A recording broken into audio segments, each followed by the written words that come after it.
Step 1. Form a shape based on the photo captured by Minecraft. This work will be the basis for creaking.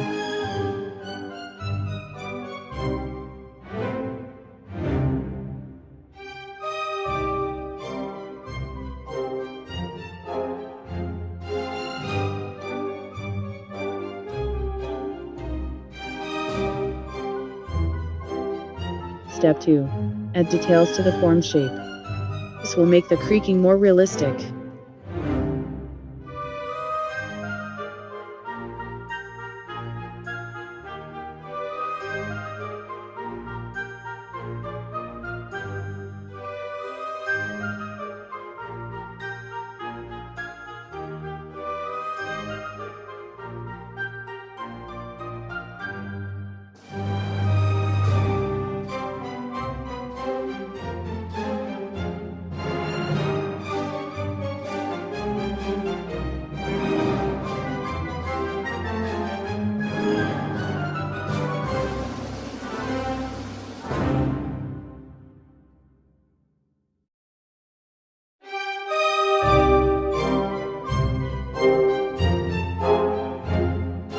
Step 3.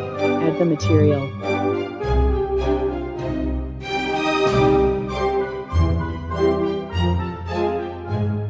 Step 4. Use geometry nodes to make particles. Finally, change the background and camera effect, and we made this.